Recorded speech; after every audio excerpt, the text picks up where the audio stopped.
All right, welcome to another episode of the WP Crowd. Today it is just Joe and I talking about something pretty cool, which Joe just suggested like 2 minutes ago. So hopefully we'll be able to actually have a decent conversation about it. But yeah, let me just introduce Joe. Joe, why don't you introduce yourself? Hey, I am Joe Casabona. I am a developer, front-end developer, and instructor primarily now. That's my main gig, um, creating online courses. But yeah, I do a lot of WordPress work, and I live here in the Northeast of the United States, and it is officially the fall. It's like hoodie weather, and I'm very excited about it. Unfortunately, I live in Southern California. It's summer year round. It's just very, very summer right now. So we've been triple digits pretty much this whole week. Wow. I think one day I was driving home, I think it was yesterday or the day before, my car read out 115 degrees. So Dang. pretty warm. Luckily, I'm not in the South, though. We don't have humidity. So at least it's a dry heat. Yeah, that's when it gets hot here. It's a very moist and gross heat. Yeah, I can't do it. But today we're talking about WordPress development and developers and hiring and whether or not there's really a market for WordPress developers out there right now. So it was a pretty interesting thing that we've kind of talked about here and there or kind of inadvertently through other episodes. And something that I've definitely written blog posts about. But uh, Joe, why don't you kind of talk about like what you were talking to me about, and we can kind of go from there and have this conversation.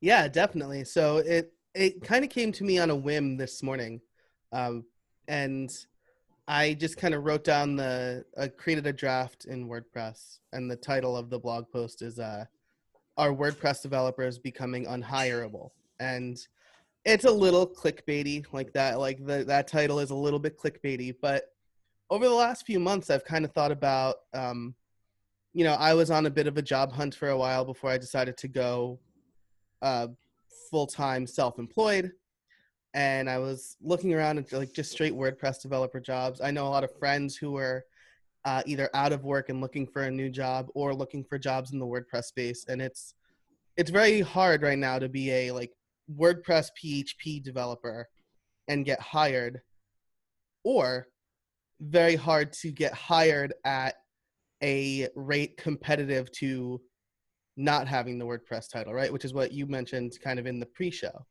I feel like, I at my last job, I tried to get a raise of close to, I don't know, six figures, just like, and it was basically there's no way, like barely anybody gets paid that in the agency world in WordPress. Yeah, it's interesting to think about when you look at it because being I work at a big agency, one of the biggest out there. Sorry, a big enterprise, big company. I don't work at an agency. So I work for a big company. And while I do WordPress work, more or less in my day to day, in the past when I've looked at working for agencies, things like salary don't really match up. Um, and so it's interesting to think about when you look at the big picture, what WordPress is being used for. And ultimately, maybe that turns into, all right, how much can I get paid to do this? Because you could get paid six figures if you're doing freelance work. I know a bunch of freelancers that get six figures because they're consulting and they have enough consulting revenue coming in because they're charging just under what an agency would charge, more or less. But there's no overhead for them because they're working at home. They pay Right. a little bit for co-working space. So the most part, they're making a pretty good living, but they're constantly on the hustle, right? Because they're constantly building sites for people or maybe small web applications that are in WordPress. But I feel like there's almost a barrier there. Like, WordPress is a great intro to web development. And because of that, I feel like there's a lot of caps that, a lot of ceilings that you hit as a WordPress developer. Yeah, definitely. And like I was just talking about that in a freelance group on Facebook that I'm a part of today. It's like when freelancers are pricing projects, WordPress or otherwise, but this is primarily WordPress people, it's almost like a race to the bottom. Somebody even said like $6,000 is way too much to charge for a website. And I'm like, you can't say that without knowing what is going into the website. Um, and then on the other hand, I know developers who will not uh, charge less than $10,000. So, um, but I guess to your point, yeah, it's very easy to make like a $500 website with WordPress. That's actually my target audience for my online courses. Uh, Yeah, no, it's a race to the bottom. It's something we've talked a lot about. I've written a couple blog posts about it throughout the years where and I see this a lot with meetup groups, especially in more urban environments where you have a bunch of consultants, most of them not web developers. They're coming from other fields. You know, some of them have lost their jobs, they're middle-aged, some of them, you know, have dabbled in technology, but they basically learned how to install a WordPress site, install plugins, install a theme, click around all the settings, and voila, they have a website. So they're charging, you know, $1,500 for a website, which I can't justify getting, you know, putting that much energy into. Granted, I would, you know, I would never do that kind of solution. I'd custom build everything or use higher end plugins that are actually paid and then, you know, develop from there. So it's a little bit different. I don't install like 50 plugins. I hate right. when I see that. But it's just a completely different market. And so it is a race for the bottom, but I'm not sure. I'm not sure what it is. Like, I'm not even sure, like, if, if like you were to hand them, right, like someone who charges $1,500 on the regular for a website, if you were to hand them a client ready to spend 15, right, on a website, would they even charge 15? I feel like they want to charge 1,500 and that's it. Not like 15K basically. Yeah, yeah. Right. Like you like there I mean, certainly in my early days of freelancing, I didn't take $10,000 jobs because that was like too much pressure. Like you know, if you're paying me 10 grand, I have to make this 10 times better than what I normally make. Um so you're absolutely right there. So you do have a lot of people who are I mean, like you probably see it with Squarespace too. I've seen people who say like I'm a web developer and they make websites with Squarespace. And that's great if you're making a living building websites with Squarespace. But if I'm going to be pedantic, you're not a web developer. um, you make websites. So it's so to me, and this is something that I'm thinking about in the teaching space a lot. Is my courses are focused towards site builders and do-it-yourselfers. I have one WordPress theming course, but I recently decided that I'm going to start offering on a separate site just general web development stuff. So like I have an HTML and CSS webinar coming up, general PHP, MySQL, like just creating a MySQL database, not even necessarily talking to it, just like how databases work, and then kind of see how those go, because those are general skills that somebody who wants to learn can take anywhere, and they're not pigeonholing themselves into I know my way around WordPress. Yeah. So I think learning more is definitely is huge, and especially when it comes to freelancers. So let's kind of pivot back to actually getting hired as a full-time person, because those are like your two options. You know, a lot of WordPress people that you see out there, they're either working for someone or, and most often than not, if they're you know, big in the community, a lot of them work for agencies. Um, and then you have the large freelancers, the ones that are consultants full time. So when you look at someone who's wanting to get hired, I've been through this process a few times. You know, I've definitely looked for jobs and been hired. Um, I find it interesting to try to get hired for technology versus a title that's just more vague. For example, you said you're a front end developer. Well, I guarantee if you look for front end developer jobs right now, you'll find jobs that are paying way more than just like barely six figures. You'll find jobs that are like, you know, way above six-figure Right, threshold.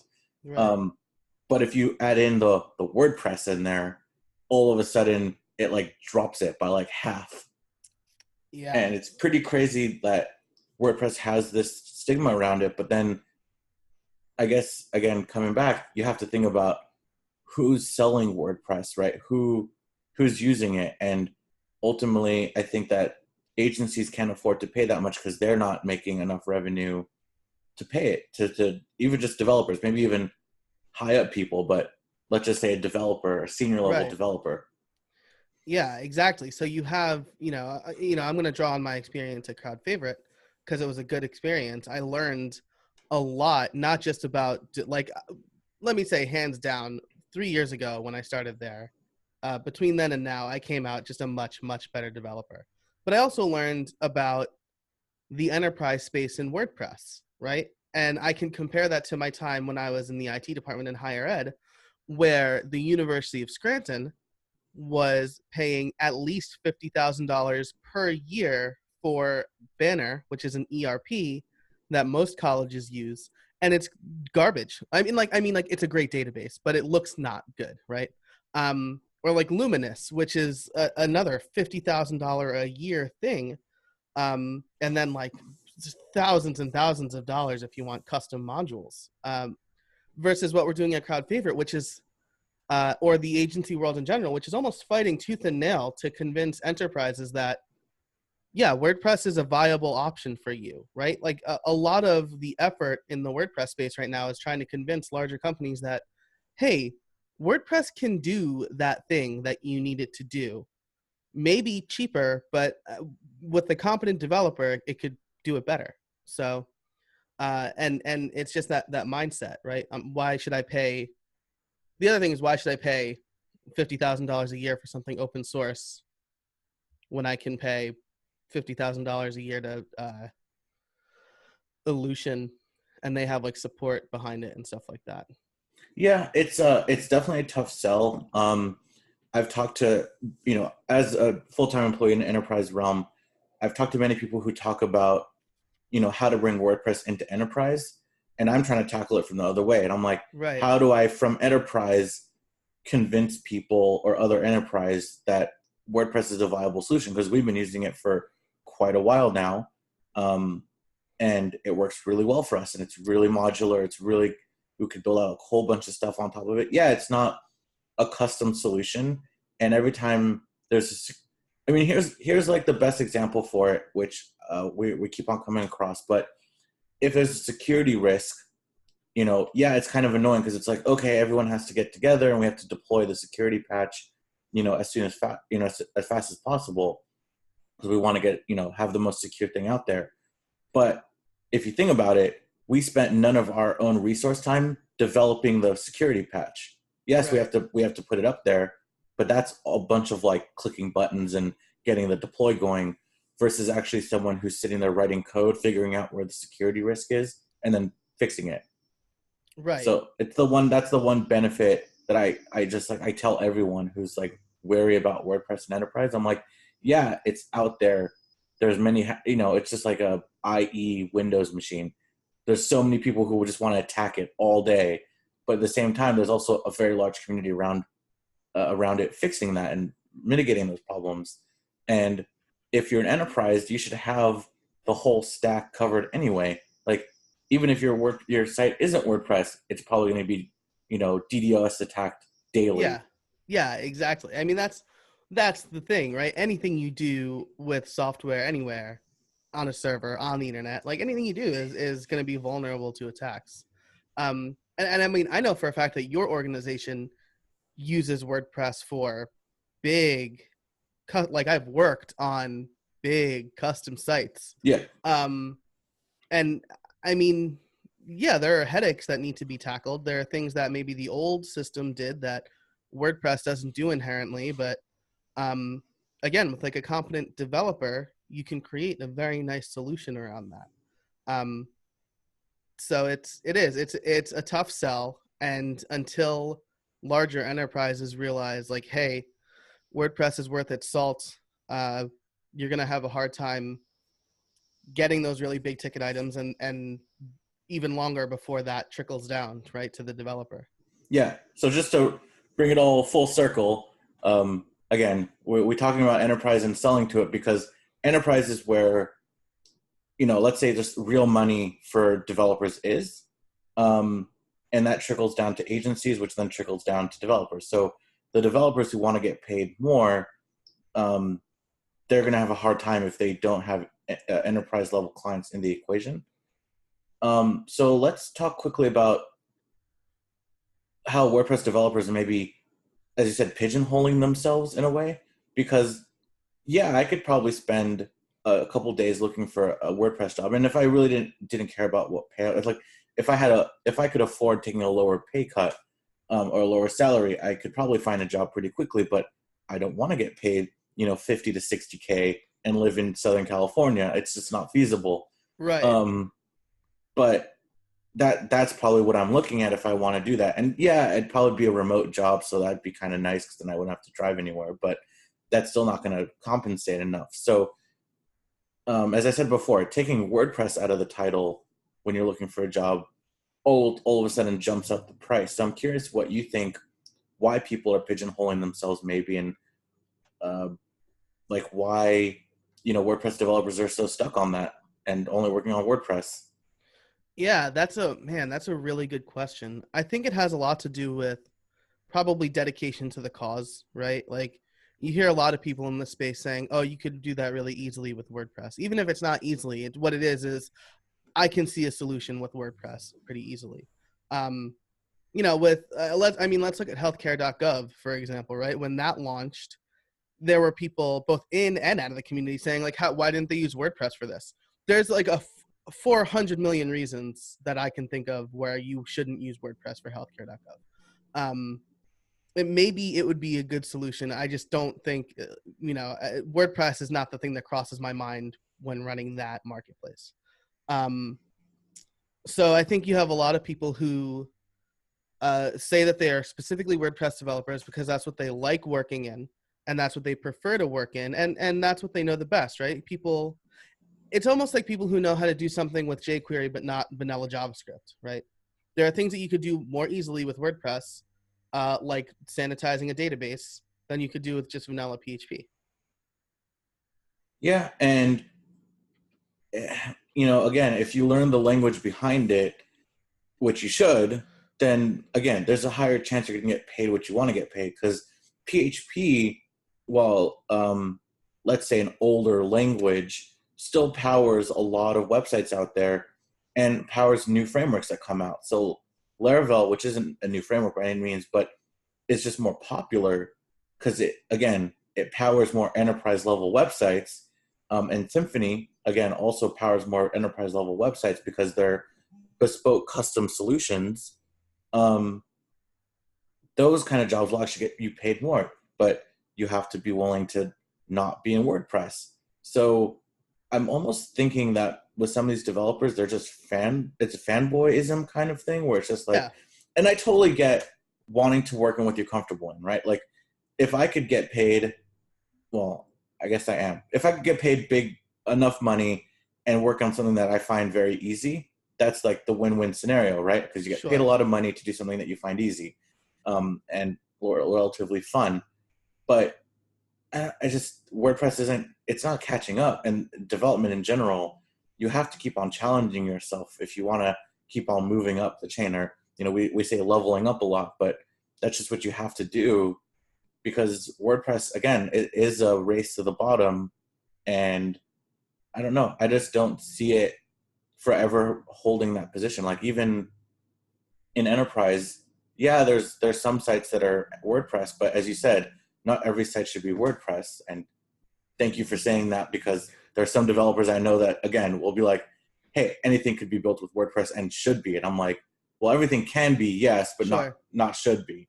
Yeah, everything could be built with like 2x4s too, but you're not going to want to build a skyscraper with 2x4s. Yeah.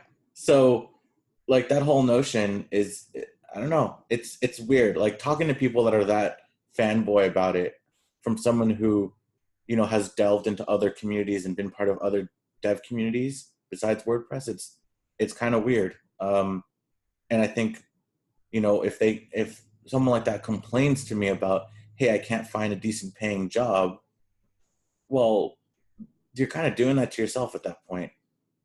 Yeah, right. It's I mean, Sean Hesketh from WP 101 says never stop learning. And um it's it is like you are always learning when you're in the WordPress space, right? There's new stuff that's coming out, or like the big React versus Vue You know, like it's like a Mayweather McGregor-esque battle that's happening.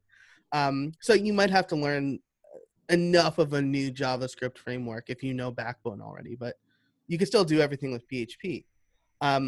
But where you should never stop learning is outside of your comfort level, right? Like, you know, I just launched a site that I just kind of built from scratch. It was the first time I built a website from scratch in a while, and it showed. Like, I was like, how do I do this again in just plain PHP? Um, but it's something important that I think you need to do, because yeah, WordPress powers 27-28% of the web, but it's not the expensive part of the web, right? That's like the most popular car on the road is the Ford Fusion, let's say, uh, but how many people would choose to drive a Lamborghini over a Ford Fusion? So I don't know, maybe that's like a ham-fisted analogy, but I like it. It works for me, and I think it makes sense, because it's true. Like, again, if you're a freelancer and you're charging, you know, sub even 1,000, you know, sub 1,000 for a website, that's just another website that's going to add to that 27-28%, Right. and it's not the most expensive. Again, yeah, I totally get it. That's actually something I've never even thought about, like comparing it that way. Like 27% of the low end of the internet is powered Yeah. by WordPress. Yeah. And I mean, to a developer like me and you, like, great, 27%, like, who cares? That's a vanity stat for Automatic and the WordPress Foundation. I mean, that's really what it is. I'm not, I throw that statistic around a lot because I'm trying to teach people how to use WordPress, so it's useful for me. But if you're a developer, sure, WordPress powers 27% of the web, but I don't want it to power my part of the web, and that's the part of the web I want to pay you for. Yeah. And overall, I just think that it's still going to keep on coming down. That's the problem, is Right. like 5, 6 years ago when WordPress, like three, I really don't know dates that well, but right around when 3 came out, I remember you could be a WordPress developer for an agency and you could get paid pretty well before it became super popular. But like just at that point where custom post types, allowing you to really do cool stuff with WordPress, Right. you could build cool stuff, and you could, and back then it was just kind of weird because it was also like we would build sites with WordPress but never tell anyone it was WordPress. Like it was almost taboo still back then. So it was like, Right. we're going to build you this amazing website. It's going to have all the custom post types and everything, but we won't say it's WordPress until basically we deliver it. And that allowed us to charge more. And now people are asking for WordPress, which is kind of weird. But because of that, they're also looking at, lower price points. And there's a lot of competition now at that price point too. Because, if someone comes to me and says, I have $1,500 to spend on a website, I go, save your money, go get a Squarespace and prove out your business model. When you have real business, then come back to me. Like, yeah, that's the exact thing that I'll say. My sister-in-law opened a spa and she was like, Joe, I need a website. And I said, go to squarespace.com. Here you go. Like, I'm not going to build you a website because first of all, I imagine that just like doing this for you is not going to be fun for me. But also, there's no reason for me to charge you, even with the family discount, this much money for a place for you to put up your hours and coupons, right? Like and when you need a customer portal, come see me. I will happily develop that for you. But that's exactly right. And even that's like taboo. Like, you see blog posts from different bigger companies and bigger names like WordPress versus Medium versus Squarespace versus Wix. Like, first of all, WordPress versus Medium is weird to me because they're, aside from both of them allowing you to blog, there's no similarities to me. yeah. There's no comparison. But WordPress versus Squarespace is for one group of people. WordPress is for another group of people. Drupal is for another group of people. It's just, I don't know. I don't know why I'm on this rant. Oh, because it's very easy to make a website now. A very pretty website. Yeah. I mean, granted, it pained me deeply, like to the core, but Pixar just released their new website not that long ago, built in Squarespace. Really? Yeah, if you go look at their site, it's a Squarespace website.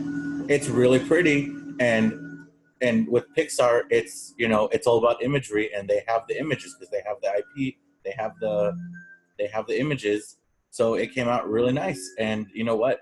They don't need a website. They don't need an intense website because they're not producing content for their website. Yeah. There's enough That's content other areas that for them. Yep. Um, And why not use somebody else's infrastructure? Like right? they might have like a Square. I don't know Squarespace that well, but I'm assuming there's probably some like, hey, we'll host it or something. Because I know with Disney, there's a lot of like, with the IP and stuff. There's a lot of we want to hold on. They want to hold on to anything they can. So there might Right. be something like enterprise level where they're hosting internally the software, but Squarespace is maintaining it or something. I'm not Gotcha. sure. I don't Yeah. know. For all I know, maybe it is on Squarespace, and yeah, sure, Pixar's now offloading all of that onto someone else, and that's great. But again, I would have loved to build that site in WordPress, and I probably could have, but their web team decided to go with Squarespace, and I'm like, okay, you know what, that's fine. I see the bigger picture, and I see why they would. Yeah.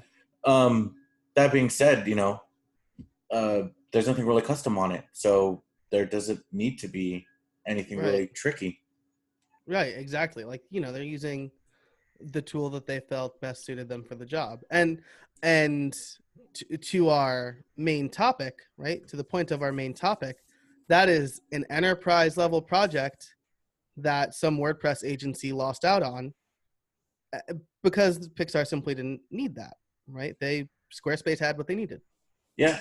So just coming full circle to wrap it up, um, don't be a fanboy about WordPress and try looking for jobs and try coming out of your comfort zone because I did that for a long time. But well, not before Disney. I worked at a couple other companies, and I did cake PHP development for a while for a company. I did strictly HTML, CSS, JavaScript as a front end developer for another company before Disney, and that was after spending months looking for a decent paying job in WordPress. And eventually, I was like, okay, let me just find a PHP job. Then I realized I didn't like PHP that much as I did JavaScript, so I went out and I found a front end engineering job, and I never touched WordPress. And it was fun because I was able to pay my bills and everything, and then in my free time, I was still doing WordPress stuff, and I was still going to WordCamps, and I was still, um, I was still doing stuff for my passion on the side with WordPress because I love it. I love the community, but my day job no longer included anymore, which was fine by me, and it was really eye opening to really also understand like what else is out there. And I've talked a lot about this with leveling up. As soon as you stop using WordPress for a little bit in your day to day, you end up seeing a lot more that's out there in the world when it comes to development. Um, but when it comes to finding a job, that's really going to help a lot. Like, so that's like the one piece of advice. If someone's listening, watching, and you're looking for a job right now in the WordPress realm, try literally taking WordPress out of the job title you're looking at for and seeing what you'd feel even like 50% comfortable doing. Because Yeah. the other 50%, you can challenge yourself and learn it. Um, I'd say this is more so for our industry than any other, but fake it till you make it really works a lot of the time because you Yeah. you can learn and learn quickly. Especially if you know PHP well enough to do like heavy WordPress dev, like you probably know how object oriented works already. You know how defining functions and stuff like that. It's just there are things that WordPress does that you might need to relearn, like talking to a database, which is, I mean, let's be honest, it's essentially like a swapping out a different function. If you're not writing like heavy WordPress queries and stuff like that, or database queries. Yep. So yeah, just to and like um anecdotally, I left my job at the University of Scranton. Well, I should say that I started my professional career freelancing, and the best advice I never took was from a family friend who said, you shouldn't start off freelancing. You should get a job at a company first to see how they do things. And I was like, whatever. I'm 23. I went to grad school. I know things. When I got a job at the University of Scranton a few years later, I was like, I don't know anything. And then I was smart enough a few years later to realize, okay, I'm starting to not know anything again. So I got a job in the agency space, specifically WordPress, because again, that's what I love to do. And while I'm outside of that space now, I, I'm actively learning, let's say Vue.js. Like that's something I want to learn because I haven't hitched my wagon to I hitched my wagon to Angular 1 and then Angular 2 came out and then React came out. And so I'm like, yeah, Vue seems like easy enough for me to just kind of tinker with on Fridays. But part of that is learning Node and just straight up understanding vanilla JavaScript, right? So go to the core technology, understand it really well, and then bill yourself as whatever, a JavaScript developer who also knows WordPress and Vue and Angular or whatever. Oh yeah, and you'll be able to find a job in like 5 minutes. Seconds, yeah. Yeah, 5 minutes, and it'll be 6 figures plus easily. Like yeah, I have recruiters daily messaging me for jobs like that, and I'm like, no, thank you. But yeah, I totally agree, and I totally agree with the point of not just being a freelancer, because I did freelancing for a long time, and I worked in my own little bubble. And my biggest takeaway after going to a full-time position was everything I thought was good practice was horrible practice. yeah, absolutely. I was like freelancing. I wasn't sanitizing data inputs. Like I think about some of the projects I did and it's just a miracle that they didn't go down in flames. You need that mentor, right? Like, and people say you don't know what you don't know, and that's absolutely true, especially coming out of college when you think you know everything, right? Or like even in high school, like I tell people I remember when I was a teenager and knew everything. Just remember, there's always stuff that you can learn. There's always stuff that you should learn, and if you're having a hard time finding either just a job in general for WordPress or a job in WordPress that will pay you what you want, generalize a little bit more. Generalize the technology you know really well, and then mention that you know WordPress really well on your resume. And the last thing I'll say is, even if you want to continue working for a WordPress agency, right? Those agencies are going to find a lot of value in you knowing the general technology, especially with the popularization of the WordPress API and things like that. So you're not losing anything by learning more general things. Yep. So I'm going to wrap it here. Good conversation. Go everybody follow Joe. Where can they follow you again? I am Jay Casabona on most social networks, namely Twitter. And my website is casabona.org.